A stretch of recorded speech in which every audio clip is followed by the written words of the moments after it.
I just made a video in my course explaining exactly how to get rid of your fetishes. Yes, those that you think are impossible to get rid of, you think are just wired inside of you because you've been acting on them maybe for years. This is the exact process that my students take so that they make these exact desires, these exact fetishes, these quote unquote deviant acts, something that's of the past and that they move on from.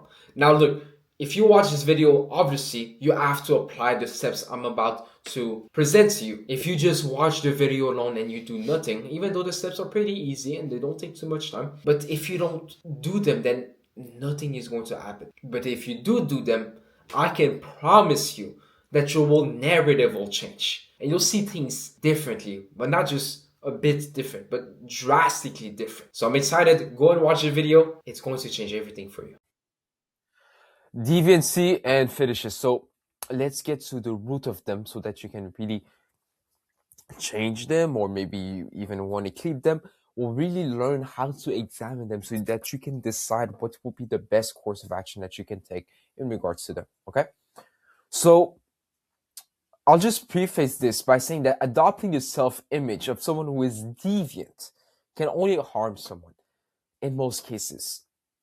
It oftentimes also obviously leads to isolation, and isolation in most cases is only negative, as it means a lack of opportunity. I mean, it means a lack of social connections. I mean, it means that you'll miss out on so many different things. And of course, if we talk about like, okay, I'm going to isolate myself so I can work on certain things, then that can definitely be like very beneficial. But here we're talking about because of deviancy, that there could be like a huge issue when it comes to that. Okay, so people who see themselves this way often isolate themselves, as I just discussed, and like they believe that they're not like other people, which is essentially, like, to simplify it, the definition of deviance. You're not like the rest of the group. You're not adhering to the social norms of that group. So they also tend to believe their preferences can never change, and this is like one of the, you can say, most destructive part of adopting that self-image. It's that belief that I don't think I can even change that. I mean, what happens actually is that they never really examine their preferences. Okay, because to be deviant, quote unquote, to have like a sort of fetish is simply a preference. But because they feel shame, they just avoid questioning overall. Like, they just avoid questioning themselves because they think like, okay, this is like so bad, I shouldn't even look at it, I shouldn't even acknowledge that I want it. But then they still act upon it as if they really like it, which is the case. Okay, so I'm making this video and I'm prefacing this video to say that this is something which can easily, I mean, okay, when I say easily, of course, like, I don't mean like tomorrow you're not gonna have even like the desire to do it, but you can make drastic change and you can really like not even want this specific fetish. It's just most people don't even try. They have this belief that it's so hard, therefore they don't even try to do it in the first place. But the people, and this is why I say it's easy or effortless, it's because if you think it's easy or effortless, then guess what? You're probably going to at least try. And by you at least trying, you're definitely going to make progress, if not like completely have like obviously like very good results that you're going to be satisfied with. So what is deviancy? Okay, deviancy has obviously different definitions. I mean, there is a statistical one, which is like, well, if you've been to university, you find the deviancy in, for example, the mean or immediate, and with things like the standard of error. But we're not going to talk about this. If you've done statistics, I didn't like that course, but anyways, most people think of deviancy in pathological way, in a pathological way. Okay, meaning that there's something wrong with you, like on a physical level. Okay, similar to when like an organ stops like functioning properly. But is deviancy inherently, I mean, inherent, sorry, in a certain act? is deviancy there in a certain act? Like, is it part of a certain act? That's the question you need to ask yourself. So, for example, okay, don't want to be too graphic, okay, but oral sex in general can be seen as disgusting in one culture or environment. Okay, so if you go to, you can say, more conservative places, and sometimes it's not even about like a place that is conservative or not. I mean, just the culture, the environment, regardless of if they're conservative or more liberal, oral sex can be seen as like disgusting. Like, oh, you use your mouth to do other things that are pure, and then you're about to have oral sex. Like, it doesn't make sense, right? While in other cultural environments, and we're talking about like conservative or even like liberal ones, it is praised and considered important. And by praise, I just mean like, oh yeah, this is something which is very, like, it's part of intimacy. Like, it is like praise as in like it is one of the key to have to feel satisfied in intimacy and to please the partner, right? The opposite sex.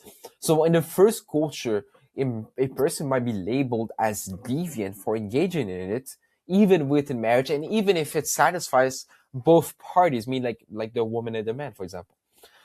And in the other culture, the same behavior is seen as completely normal and sometimes even encouraged, even if, let's say, that the both individual might feel uncomfortable doing it for whatever reason. So it brings the question, like, what do you base this on? What do you base, like deviancy, like, okay, my fetish is wrong or good, my preference is wrong or good?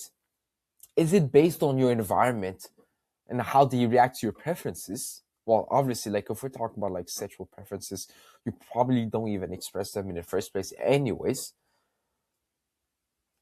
Or is it based on how you were brought up? I mean, I'm not saying like these two are the only way that you're gonna base yourself, base, you can say, morality, or base like if you're, I mean, yeah, it's morality. I mean, if your fetish is right or if it's bad. Like, is it based on these things? Because here's the issue. Often religious people, for example, this is like if you're religious, you're going to totally relate to that. Often religious people don't actually base their actions on objective morality. God, essentially. Let me repeat. Often religious people don't actually base their actions on objective morality. God.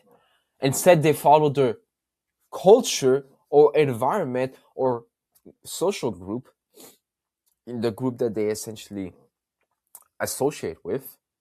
And that can be like your friend group, that can be like you're in school and like the people in school, what they think is cool. That can be your work environment, that can be like on social media, you're active on social media and you associate yourself with a certain type of group.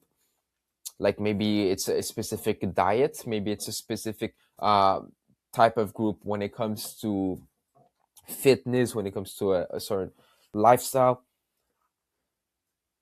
In the same way, okay, non-religious people often just follow what's around them.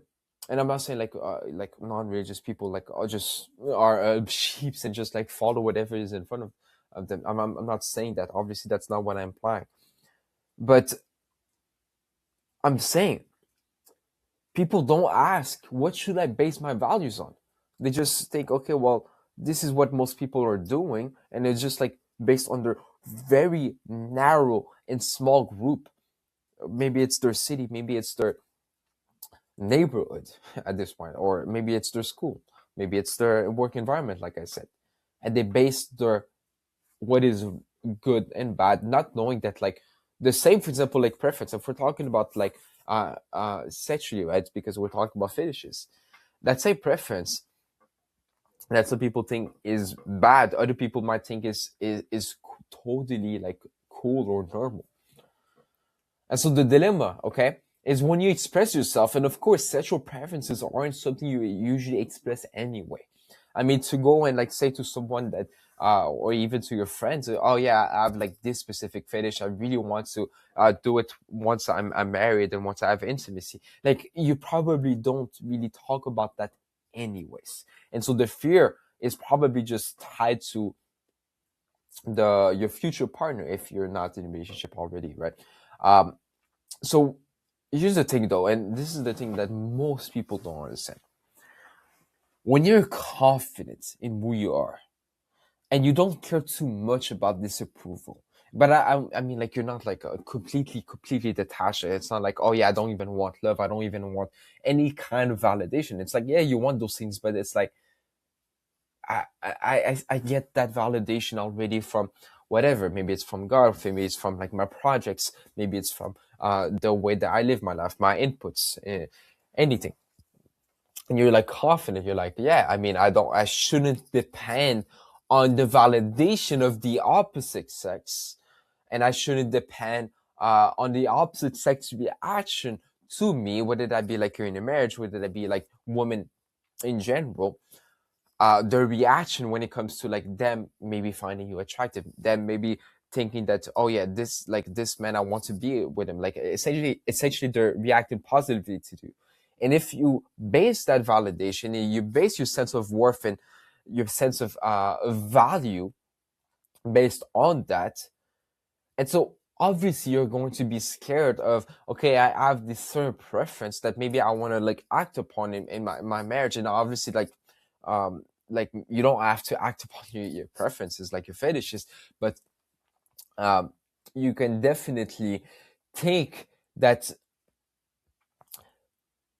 because you would have that like fear when you're, let's say for example, married, and you have this certain preference, and you're like, what if she disapproves of me, and you put like a lot of weight onto that. Like, if she, for example, rejects me, and think like, oh yeah, like she doesn't want to do that fetish, and she thinks I'm weird because of that.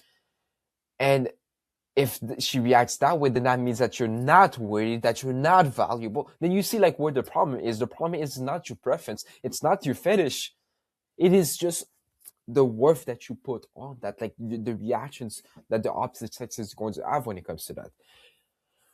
And people often find that more attractive, if sorry, people often find you more attractive when you, let's say for example, you have like this certain thing that is maybe weird, like people uh in your environment might think is weird. Like for example, let's put sex aside.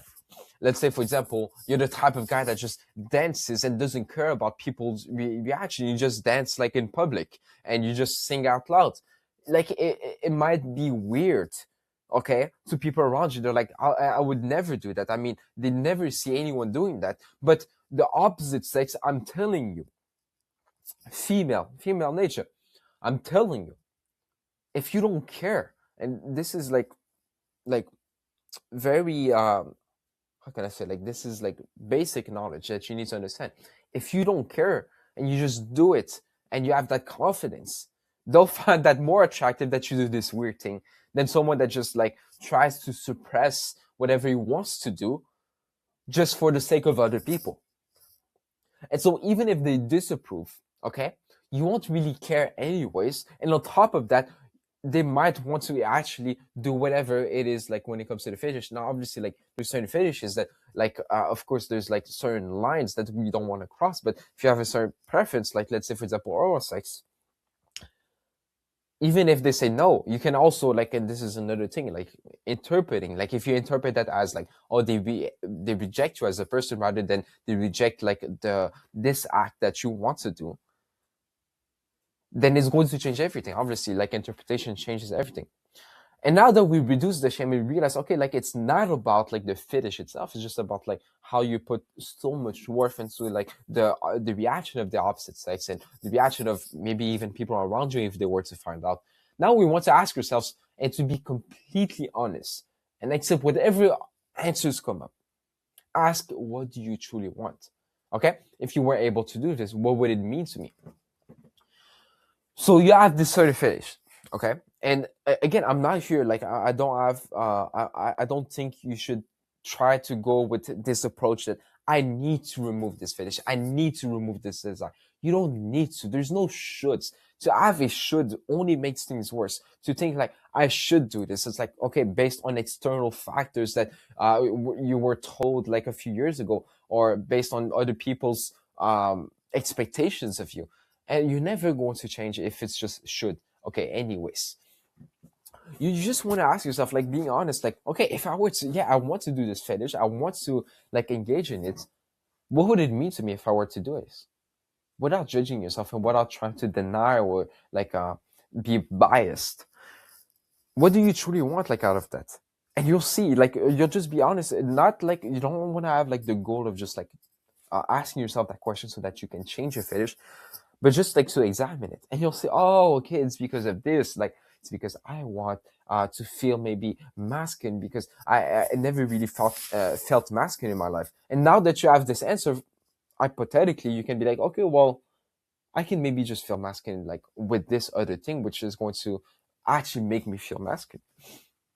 So what would happen? Imagine you say, I really, really want to engage in this fetish because if a woman does that with me, it means I am worthy. This helps you see the value you unconsciously attach to that fetish, and there's nothing wrong with you if you attach that. Actually, it's going to be very easy for you to detach it. But anyways, you really get to like say, okay, like this is the value attached. Do I still want to keep attaching value to that? Like the wordiness, for example. And once you see it, you can examine it and analyze it and then change it. Okay. So what to expect? Once you go through this process, the finish will start to lose its appeal. You might still want it sometimes, and that's normal. But don't worry about it. It's like junk food. When you stop eating it, you still want it at first, but over time you care about it less and less. You may still crave it once in a while, but nothing like when you used to indulge in it. Okay. Guys, like this is something very important that you really understand, because the moment you understand that your fetishes are just preferences, and there is a bit of like you can say like irrational value that you attach to it. And by irrational I just mean like it's still like rational to you, but it's like irrational as in like it's outdated. It's like you used to attach that value to that fetish, and then you never really like look back at like what was the value that you attached back then to that fetish. And then you're now aware, like you made unconscious conscious, as we say, and you realize, oh, okay, actually, like that doesn't make sense anymore. And it just like you dissolve like that value, like that desire at the root. Okay.